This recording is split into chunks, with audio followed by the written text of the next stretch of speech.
Okay, so we're going to carry on today looking at our next chapter. Now, previous up till now, they've obviously been in the den with the explorer, learning all about who the explorer is, why he's there, and learning how to survive. So our next chapter is called Fishing in the Dark. The explorer hadn't moved by the time the sun rose. He lay snoring where they'd left him. A beetle perched on his chin. Max woke up first and kicked Fred in the crotch as he scrambled to his feet. Max scratched himself all over and then went running across the stone square, shook the explorer's shoulder and sat down on top of him. The explorer startled awake. Fred flinched, remembering what the man had said about the startle reflex, but he merely looked mildly, politely appalled. "Can I eat this?" Max asked. He thrust a handful of grass into the explorer's face. The explorer shifted Max gently to the floor, sat up and began to blow on the fire. "No, you can't," he said. "You didn't even look." "The chances that the answer is yes is so slim." He looked up. "That's poisonous." "No." "Definitely poisonous, or just maybe a little?" "Definitely." "Oh, and this?" He held up the explorer's chin beetle, which had fallen onto the ground. "You could eat that," said the explorer. He gently took the beetle from him, but the max of 2 hours from now would not thank you very much. As a rule of thumb, it's best not to eat things that are still moving. "But I'm hungry. It's only moving a tiny bit." "I would still emphatically discourage it." "What does that mean?" "It means no." "Oh." Max lay down on his back. He didn't cry, but his face looked so blank and older than it should be. Quietly under his breath, he began to sing to himself in Portuguese. Fred scraped some dew from the leaves above Max and used it to clean his face. He looked over at Max, properly looked, for the first time in days. The boy was grown thin and his cheekbones stuck out under his eyes. Leela had worked hard to make him look cared for and clean, but he had a snail trail of snot across his face and green dust in his eyebrow. The explorer was also looking down at Max. His face was shaping itself into a peculiar expression. His eyes were bright and his mouth tight. Abruptly he rose to his feet. His voice was brisk, artificially, unconvincingly brisk. "What are you all sitting about for? Come on, time is precious. Shouldn't you be preparing for your journey?" "But how exactly? We don't know what to do," said Con. Her voice was almost a whine. Leela shot her a look. The explorer's expression was very dry. "If you have a preference for surviving, you'll need to know how to spear fish. There have been expeditions when the men and I survived on fish for half a year." Max's face lit up. "Fish? Right now?" "Tonight. There's a small lake not far from here." "But I'm hungry now," said Max. "It needs to be dark. You can spend the day making spears." "I tried that," said Fred.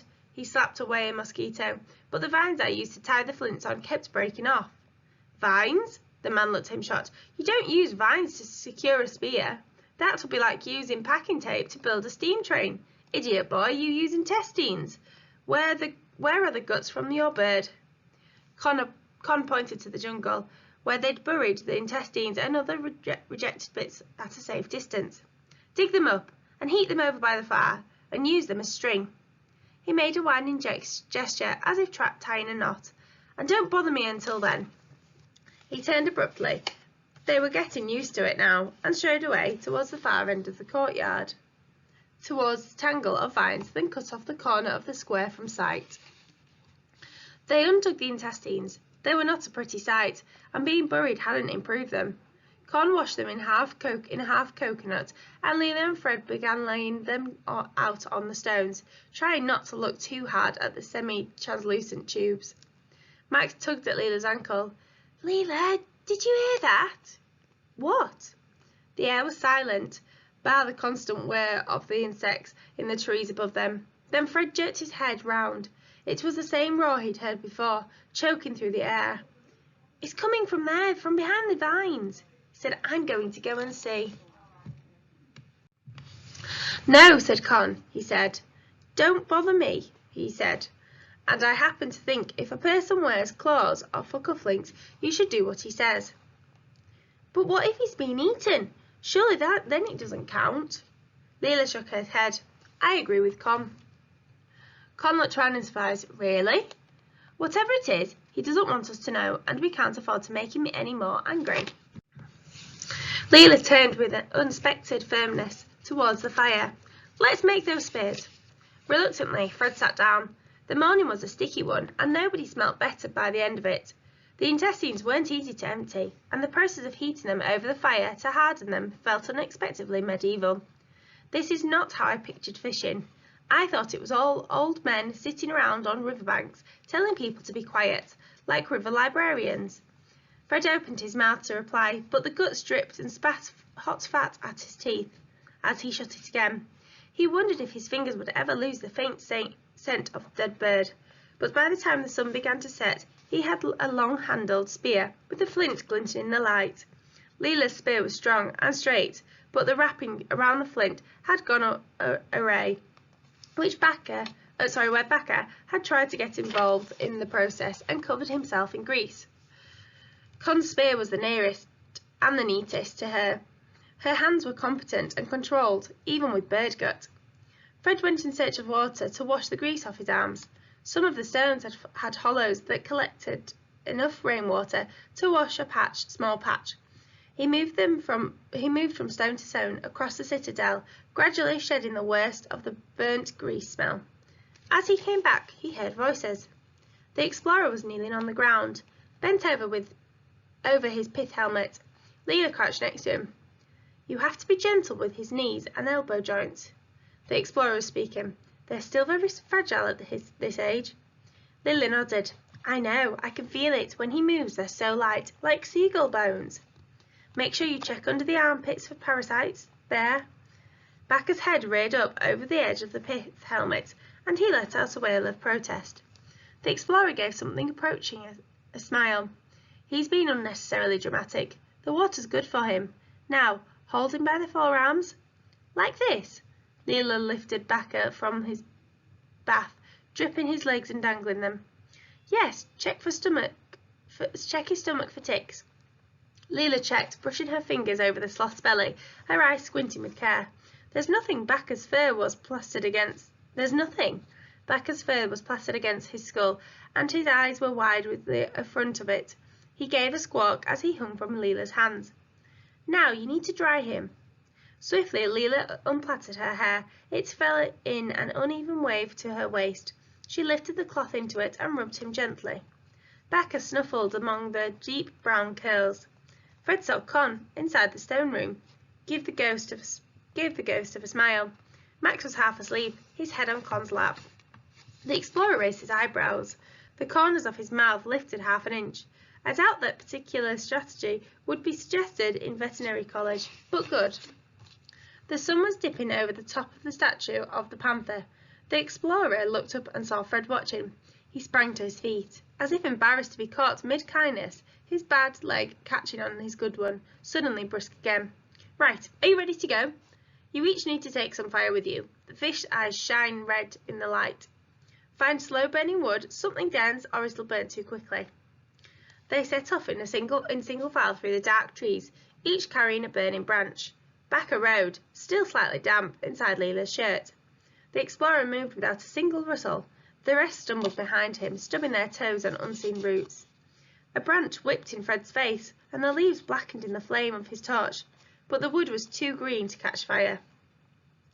"Don't burn down the jungle, please," said the explorer, without turning round. Fred found to his surprise that the dark no longer seemed threatening. It still made his skin tingle, but the pitch-black shadows under the trees no longer bit at his stomach in the same way. The change had been so slow he hadn't felt it come. "There are ant mounds around here," said the explorer. "Nothing too bad.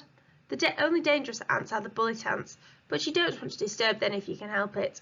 I was attacked by a colony once when I was asleep. It looked like my whole body was covered in warts." "Oh, wow," said Leela. "Quite. Not good for the morale." They went in a new direction, northwest, down a steep incline. Every time their branches burned down to their hands, they pulled new ones from the tree and lit them again. Twice Fred lost his footing and slid until he came up against a tree. Max tripped, ate a mouthful of mud, and then had to pause until his screaming died down enough for him to walk on. Leela tried to comfort him. The explorer turned away and studied a dung beetle with angry intensity. The lake, when they came upon it, was larger than Fred had expected. The trees that grew all around it had spread their roots under the water. The explorer took off his shoes and waded in, knee-deep. "Come on, quickly," he said. "What are you waiting for?" Fred followed him into the water, feeling it soak his shorts and praying there was nothing in it with teeth. The lake was pure black, except where his burning torch cast a yellow light down through the water to the mud and stones in the lake bed. In the glow of the flames, pairs of red lights flitted and flashed under the water, just under the surface. Max laughed delighted. "The bigger the eyes," said the explorer, "the bigger the fish. Move slowly towards them, hold your torch close to the surface, you lower your spear as slowly as you can into the water, and then, at the last moment, you jab. Jab fast, don't jab your own feet though. Now split up and get started." Leela and Con exchanged sceptical glances. They moved off across the lake, but they didn't split up. Their breath was audible. It was hard to tell in the dark, but Fred thought they might have been holding hands. Max reached out and took Fred's hand. His palm was warm and sticky. "Let's fish," Max said. Fred fumbled, trying to arrange his spear properly while keeping the flame away from his face. "If I give you the torch to hold," he said to Max, "will you not try to burn my hair off with it?" Max took the burning branch. "Maybe," he said. The spearing was harder than Fred had expected. The spear was thin and supple in his hand, but every time he brought it down over a fish, the fish had gone. A swarm of mosquitoes passed over them. Max sneezed and waved his burning branch over emphatically. "Max, I think I'd better take the branch off you." "No," cried Max. "No. It's mine. I'll be careful." A spear flew suddenly past them, inches from Fred's face, and landed in the mud of the lake, its tip vibrating out of the water. Fred jumped. Max gave a yell, rocked backwards, grabbed at Fred's knees, and the two of them toppled backwards into the shallows. The branch extinguished. Fred sat up, spitting water, and looked around at Max. The explorer strode past, picked Max up with one hand, flipped him upright, and set him down on his feet. "Are you all right?" Fred asked Max. "I'm wet," he wailed. "I don't want to be wet." "But otherwise?" Max's face rippled as he debated whether or not to cry. He hesitated then. "My underpants are soggy, but I'm all right." The explorer picked the spear out from the mud where he'd thrown it. "Good boy," he said to Max. On the end of the spear was a fish as big as a man's thigh. "Breakfast," said the explorer. "Come here, Fred, and learn how it works. Max, stay on the shore and guard the fish. Here, I'll give you a torch." The explorer strode through the water to the nearest tree, pulled down a branch, lit it with his own, and handed it to Max. "Beautiful, no?" "Should Max be left with fire?" he asked Fred. "He tends to eat things." The explorer turned to Max. "Boy, do not eat the fire or any other part of the world surrounding you. Do you understand?" "Yes," said Max. He was sniffing the fish. "You see, he understands. Come on," said the explorer. Fred wrung the water out of his shirt and waded into the lake to stand near the explorer. The man seemed to be in a good mood. Fred risked the question. "When you go into the trees?" "Yes." The explorer waded further in, the water lapping up to his thighs. Fred followed. The black water closed over his waist. "What are you doing there? You're gone all day, but you don't come back with food. Are you hunting?" For a long time the explorer didn't answer. Instead, he stared down into the lake. He was so still that Fred wasn't sure if he was breathing. "There, see?" He pointed down at the murky water and the submerged roots. Fred could see nothing, only floating leaves and the moon. The explorer's arm moved so fast Fred didn't see it start or stop, but suddenly there was a long, thin fish flapping on the end of the spear. "Needlejaw," he said. "Tastes like pike. Lots of bones, but delicious." He took a length of twine from his pocket. He had a thin flint, sharp as a needle, tied to the end. He threaded the fish onto the twine. "You asked what I do during the days," he said. "I'm fixing the thing I broke." Then he pivoted on his heel and swept the subject away with a gesture. "Look, see how I grip it? Get the spear less than a thumb's height above the fish before you stab down." Fred stood, hunched over the water. Red eyes glinted in the dark. He stabbed many rocks, some leaves, and his own ankle.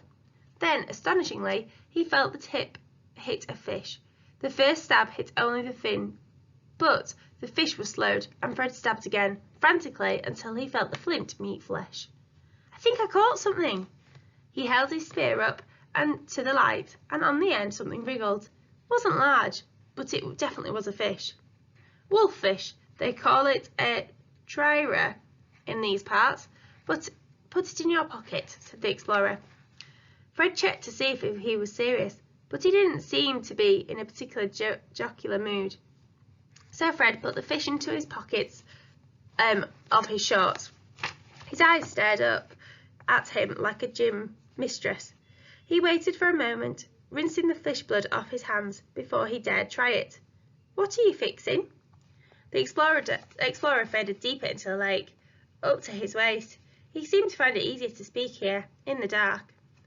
"I was on a reconnaissance mission. I was flying, looking for any sign of life below.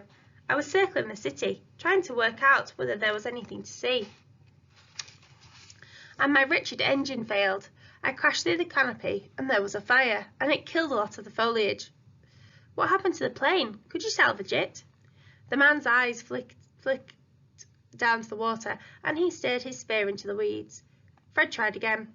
"Is that what made the hole in the trees?" "In the canopy, yes, but the canopy was there for a reason. Whoever built this city had planted the trees so that their leaves interlock. You can't see the city from above.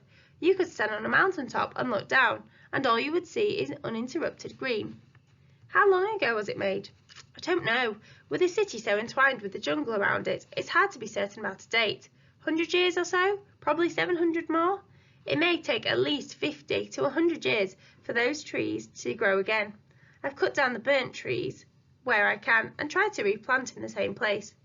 "I saw. There are some new shoots down by the middle of the square." "Precisely. But as you can imagine, cutting down a tree without a saw is not a relaxing pastime. It has taken time.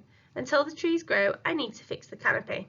I'm building a dust sheet, of sorts, of palm leaves and vines to cover the gaps I made, an invisibility cloak." "Is that what you do when you leave during the day?" "Exactly. Slowish work." He stabbed, brought a fish and threaded it onto the twine.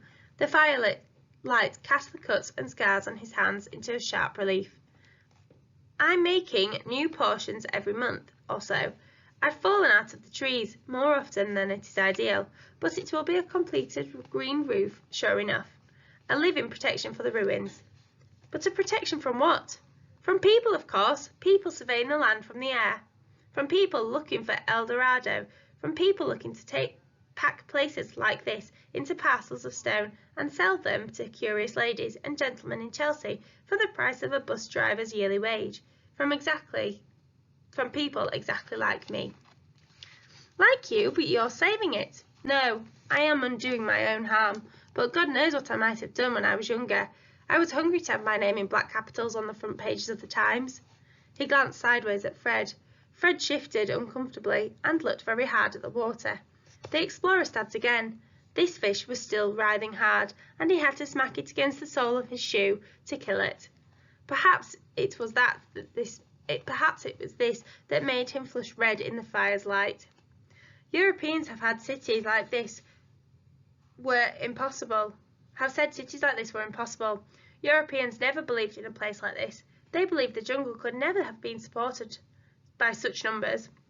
They said it was too infertile and called it a counterfeit paradise. He paused, staring unseeingly at the fish on the string. The tribes the Europeans met were so small that people believed they could never have been great sweeping cities. They didn't realize the tribes they met on the river were small precisely because they were more readily found by men like me.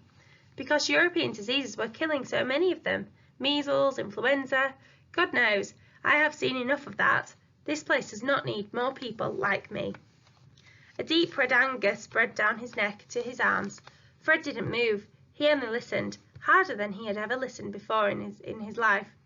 "My wife was born in a village in the jungle. We were young, barely 20. She breathed the jungle, wore the jungle. She died from measles, though, soon after our boy was born." His voice was flat. She caught it from a troop of Englishmen, amateur explorers. And your son? What happened to your son? He would have turned 4 the week after he died. Cholera got him. This land could once have supported millions of lives, and one day the world will know about it. That time will come, I hope, when the world values people as much as it values land. But for now, we do not need more men in pith helmets marching through the jungle towards us. He looked down the path that they had walked. Neither the people who passed through the city nor the city itself would be safe. Fred's blood was moving faster than usual through his body. He wanted to speak, to say something that would stop the explorer from looking so fierce and so lost, but his voice wouldn't come. Which is why, the man stabbed again at the opaque water, but this time he missed, and there was a shake of passion in his hand. I ask again that you swear not to tell anyone about this place. Please, I ask it with every ounce of my heart. Fred was glad it was dark, glad that he couldn't see the explorer's face, nor the explorer his. I swear I won't, he thought. How can you make someone see that they're not lying, that you mean it? I'll never tell, he said, louder. Honestly, I swear. The explorer bowed his head. Thank you, Fred. I didn't understand before. I hadn't thought. I thought it was simple. Extraordinary things are rarely simple. But if you're right about what would happen, if you're sure, I would never dare say I was sure, but I believe I am right. I believe it enough to swear by it. Then I swear too. The explorer gave a sigh. It sounded of things Fred could not untangle. Thank you. I'll die before I tell, said Fred. I'll explain it to the others, and I'll never say a single thing about you. Me neither, said a voice. You're my explorer. I don't like to share. Fred jumped. Max had paddled back into the lake, still holding the torch, and was standing directly behind the explorer, rib-deep in water, preparing to hug his knee from behind. The explorer reared away, startled by the boy's hands. Good God! It's best not to show affection when you're holding a naked flame, child, he said. He ruffled Max's hair. Max giggled and waded through the shallows towards Leela and Con, singing a song where lyrics seemed to be comprised entirely of the word fish. The explorer handed Fred the spear. Here, try with mine, it's lighter. But what will you use? I don't technically need a spear. He crouched low, chest deep in the water, and lowered his hands and his elbows. One hand flashed through the water. There was a certain amount of thrashing. Then the explorer held up a fish, the size of his forearm, clasped it in both hands, and its scales shone in the moonlight.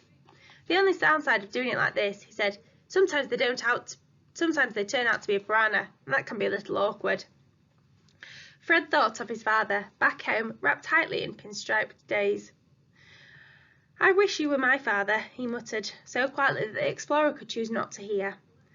The explorer turned, his eyebrows high. I would not wish that. I do not excel at that job, he said. And Fred, it is possible that your father will surprise you. It's the nature of fathers. They're not as predictable as they seem. He is, said Fred. I wanted... He stopped, but the darkness made it easier to speak. I wanted to tell him about this place. I thought he'd be proud. I'm sure your father is very proud of you already, said the explorer. He was looking down at the water, half listening. No, he isn't, Fred glared at the man back. It's simple. He'd rather my mother had never had me. Then she wouldn't. It is not simple, Fred. The explorer turned and looked at him in the face. You must stop saying that word. Cut it out of your vocabulary. The complexity of it all is endless. Almost nothing in life is simple. Fred sighed. He was disappointed in the explorer. I don't always say that. It remains true. The world is larger than any human imagination. How could it ever be simple? He ducked under water, his body disappearing under the black surface, and came up holding in his fist something resembling an eel, which thrashed against his chest. He went on as nothing had happened. A man can love and fear the responsibility that comes with love. A secret can be at once selfish and necessary. For God's sake, boy, truth is as thorny and various as the jungle itself. He turned to crouch in the water again. Then suddenly he froze. He didn't raise his voice. He didn't need to. Max! Fred! Quick! Out of the water! Con! Leela! Get out of the water! Fred twisted to look around. Why? Out! His voice grew louder. What's happening? Move faster! Now! The explorer sprinted through the shallows, his bad leg dragging behind him. He grabbed Max around the waist, knocked Max's torch into the water and strode in vast uneven steps towards the bank. Fred ran after them, tripping over submerged roots. Leela pulled Con along through the mud. The explorer dropped Max on the ground. He landed headfirst, but Leela scooped him into his arms before he could start screaming. The explorer turned, spear raised, to face the lake. "What's wrong? What did we do?" asked Con. "Nothing." Now that the children were out of the lake, he explained, "We're leaving." "What is it, though?" "See those eyes? They shine red, like the fish, there at the side of the lake." Leela swallowed. "Is that what I think it is?" Her eyes must have been sharp. Fred could see only a flash of red and grey shape. "Cayman," said the explorer. "It's an old one, maybe 8 feet long. Probably not interested in any of you, but—" He didn't finish the sentence. "Have you ever been bitten?" asked Con. "A few times. Come, we might as well leave rather fast." He tossed Max into the air, grabbed hold of one of his ankles and threw him over his shoulder. "Follow me, you three. Put your feet where I put mine."